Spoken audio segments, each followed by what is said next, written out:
اللہ رب العزت سورۃ الحجرات سورہ نمبر 49 آیت نمبر 6 کے اندر فرماتے ہیں یا ایھا الذین آمنوا ان جاءکم فاسق بنبأ فتبینوا، اے اہل ایمان جب بھی تمہیں کوئی خبر ملے تو اس خبر کی پوری تحقیق کیا کرو، خصوصی طور پر جب کوئی فاسق خبر دے تو اس کی تحقیق تمہارے اوپر لازم ہے، تحقیق کرنی چاہیے۔ پہلے آپ ذرا ویڈیو سماعت فرمائیں۔ کے ساتھ ایک چیز موجود ہے جو باقی اہل سنت کی کتابوں میں کوڈ ورڈز میں ہے، مسند البزار میں بھی ہے اور مجموع الزوائد میں بھی ہے۔ امام حسمی جو ابن حجر اسقلانی کے استاد ہیں انہوں نے بھی لیا کہ نبی علیہ السلام کے سامنے سے ایک اونٹ گزرا تھا، آپ نے فرمایا کہ اونٹ پہ بیٹھے ہوئے پہ بھی اللہ کی لعنت، اس کی مہار پکڑنے والے پہ بھی اللہ کی لعنت، اس کو ہانکنے والے پہ بھی اللہ کی لعنت۔ یہ حدیث ختم۔ اس حدیث سے کون سی خدمت ہوئی ہے پتہ ہی نہیں کہ کون ہوا، کیا ہوا، کس وجہ سے لعنت ہوئی۔ مسند البزار اور مجموع الزوائد میں یہ دوری روایت ہے، لیکن انصاب الاشراف میں ان تین بندوں کے نام ہیں، وہ میں کوڈ ورڈز میں آپ کو بتا دیتا ہوں۔ اونٹ کے اوپر امیر شام کے والد محترم بیٹھے ہوئے تھے، اونٹ کی مہار امیر شام کے ہاتھ میں تھی۔ امیر شام میں یزید کو نہیں کہہ رہا، ان کے والد کو کہہ رہا ہوں، اور ہانکنے والے امیر شام کے بھائی تھے، جو مسند البزار اور مجموع الزوائد میں لکھا ہے کہ اونٹ بیٹھے ہوئے پہ بھی لعنت، ہانکنے والے پہ بھی لعنت، مہار والے پہ بھی لعنت۔ تو شیخ زبیر اس ویڈیو کے اندر انجینئر صاحب مسند البزار، مجمع الزوائد اور انصاب الاشراف کے حوالے سے حدیث پیش کر رہے ہیں کہ نبی صلی اللہ علیہ وسلم تشریف فرماتے، مسند البزار حدیث نمبر 3839، آپ کے سامنے سے ایک اونٹ گزرا، اس اونٹ کے اوپر ایک سوار تھا، ایک کے پاس مہار تھی، ایک پیچھے سے ہانک رہا تھا۔ پھر آپ نے انصاب الاشراف سے ان تینوں بندوں کے نام پیش کیے کہ اونٹ کے اوپر جو سوار تھے وہ ابو سفیان رضی اللہ عنہ تھے، اور جن کے پاس مہار تھی وہ معاویہ رضی اللہ عنہ تھے، جن کے پاس جو پیچھے سے ہانک رہے تھے وہ ان کے بھائی تھے۔ تو سب سے پہلی عرض یہ ہے کہ آپ نے کہا کہ نبی صلی اللہ علیہ وسلم نے ان تینوں کے اوپر لعنت کی، لعن اللہ القائد والسائق والراکب۔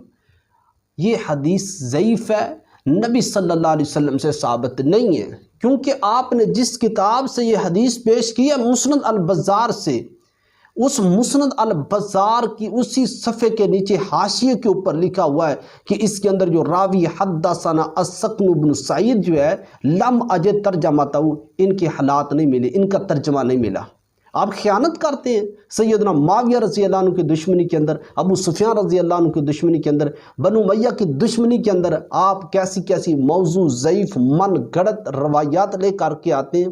عوام جو ہے وہ تو ہماری ان پڑھ ہے، ان کو کیا پتہ چلتا ہے کہ آپ کون کون سی تیزیاں دکھلا رہے ہیں قوم کے لوگوں کو۔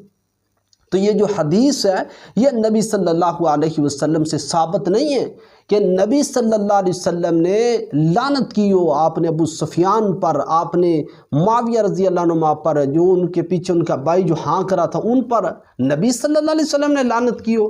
آپ ضعیف روایت پیش کرتے ہیں۔ پھر آپ نے پیش کی یہ مجمع الزوائد سے اسی کے نبی صلی اللہ علیہ وسلم نے فرمایا کہ جو سوار ہے قائد و خلف سائق، آپ نے اس کے اوپر بیٹھنے والے پر، اور جو سوار ہے جو پیچھے سے ہانک رہا ہے جس کے پاس مار ہے اس پر بھی اللہ کی لعنت کی ہے۔ انجینئر صاحب مجمع الزوائد کے اندر بھی لکھا ہوا ہے کہ یہ جو روایت ہے یہ ثابت نہیں ہے، یہ ضعیف روایت ہے، یہ ثابت نہیں ہے۔ اور ان کے مجمع الزوائد کے اندر بھی لکھا ہوا کہ یہ جو سکن بن سعید ہے ان کا ترجمہ نہیں ملا، ان کے حالات نہیں ملے۔ آپ کیسے حدیثیں پیش کرتے ہیں معاویہ رضی اللہ عنہ کی دشمنی کے اندر، بنو امیہ کی دشمنی کے اندر، اور ان کا ایک اور راوی اسی روایت کے اندر یہ جو سعید بن جمحان الاسلمی ہے، یہ مجمع الزوائد کے اندر یہ لکھا ہوا ہے کہ امام بخاری رحمۃ اللہ علیہ کہا کرتے تھے کہ فی حدیث ہی عجائب، یہ ان کی حدیث عجیب ہے۔ پھر امام ساجی نے کہا کہ لا یتابع علی حدیث سے، ان کے حدیث کی مطابقت نہیں کی جاتی۔ تو آپ ایسی روایات پیش کرتے ہیں جو نبی صلی اللہ علیہ وسلم سے ثابت نہیں ہے، اور اللہ رب العزت کے قرآن کے اصول کو آپ بھول گئے ہیں۔ جو قرآن نے اصول متعین کیا تھا روایت لینے کا، امت روایات میں کھو گئی، حقیقت خرافات میں کھو گئی۔ وہ معزز تھے زمانے میں مسلمان ہو کر، تم خار ہوئے تار کے قرآن ہو کر۔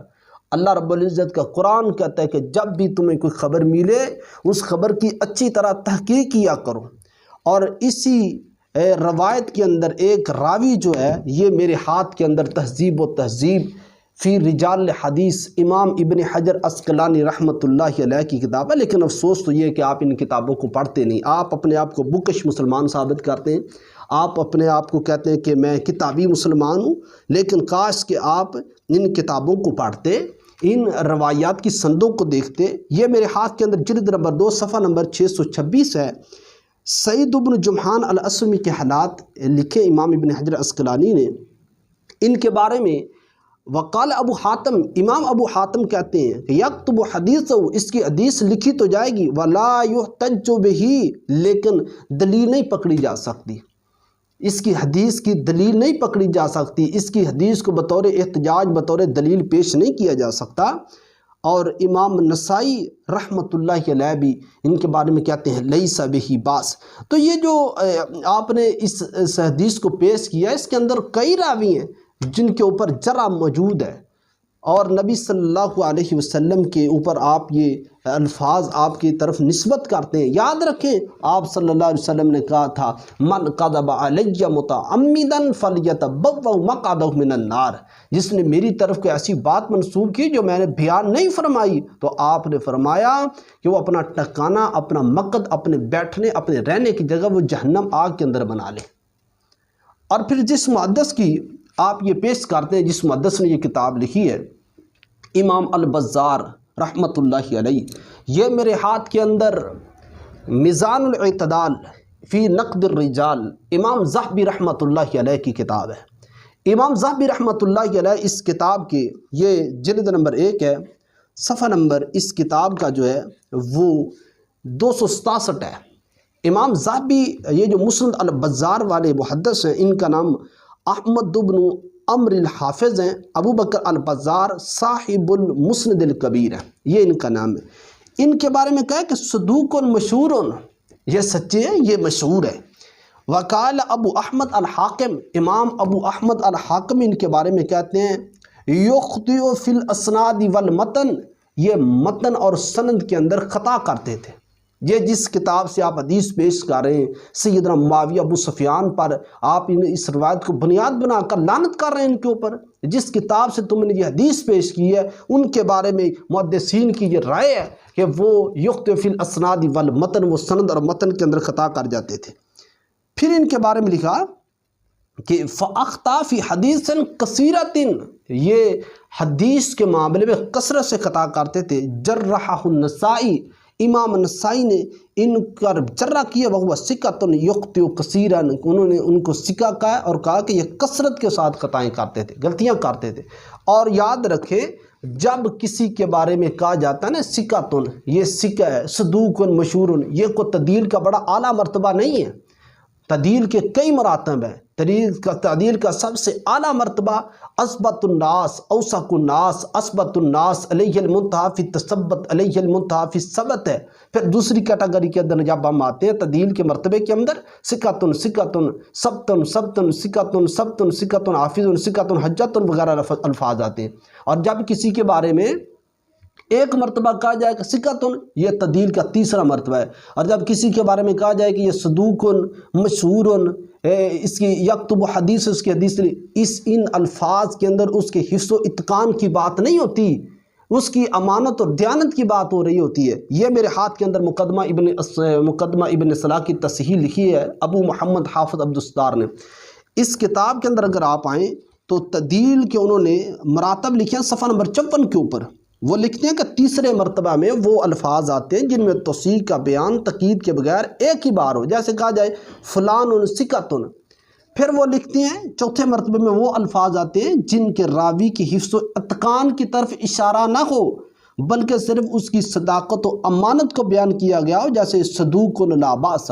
جیسے یہ جو مسند البزار والے صاحب کے بارے میں کہا گیا کہ صدوق مشہور ثقۃ، لیکن ساتھ ساتھ کہا گیا کہ یہ سند اور متن کے اندر کثرت کے ساتھ خطائیں کر جاتے تھے. پھر وہ لکھتے ہیں کہ 5ویں مرتبے میں ایسے الفاظ آتے ہیں جن میں توثیق یا جرح کی نشاندہی نہ کی گئی ہو، جیسے ان کے بارے میں کہا گیا کہ شیخ صدوق. تو انجینئر صاحب یہ جو حدیث آپ پیش کر رہے ہیں سیدنا معاویہ رضی اللہ تعالیٰ عنہ کے بارے میں، کہ سیدنا معاویہ کے بارے میں نبی صلی اللہ علیہ وسلم نے ان کے لیے لعنت کی ہے، ابو سفیان پر لعنت، استغفر اللہ معاذ اللہ، تم کس کے بارے میں کون سی باتیں کرتے ہو؟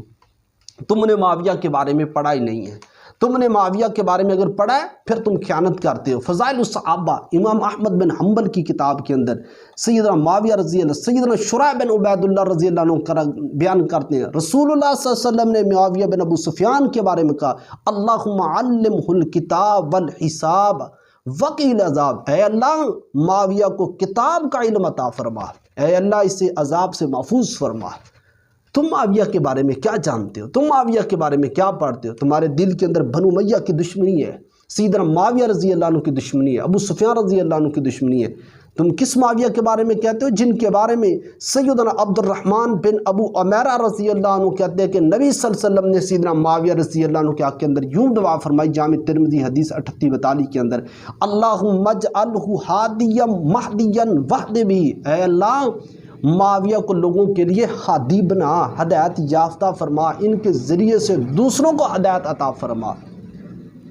معاویہ رضی اللہ تعالیٰ عنہ کے بارے میں بات کرتے ہیں، کون معاویہ رضی اللہ تعالیٰ عنہ؟ جن کے بارے میں ابن عباس رضی اللہ عنہ نے کہا تھا کہ معاویہ انہ فقیہ، معاویہ فقیہ ہے۔ تو عوام الناس یہ آپ کے سامنے جو حدیث پیش کی گئی ہے کہ اللہ کے نبی صلی اللہ علیہ وسلم نے لعنت کی ہے، اس حدیث کی سند ثابت نہیں ہے، یہ نبی صلی اللہ علیہ وسلم کی طرف اس کی نسبت غلط ہے۔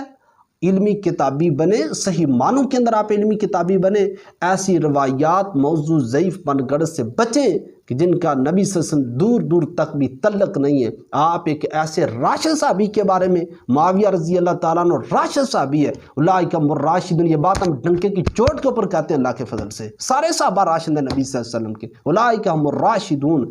اللہ رب العزت صحابہ کی محبت ہمارے دلوں کے اندر محفوظ فرمائے، ایسی ضعیف موضوع من گرد روایات سے ہمیں محفوظ فرمائے جن کا تعلق نبی صلی اللہ علیہ وسلم کے ساتھ نہیں ہے۔ وآخر دعوانا الحمد للہ رب العالمین۔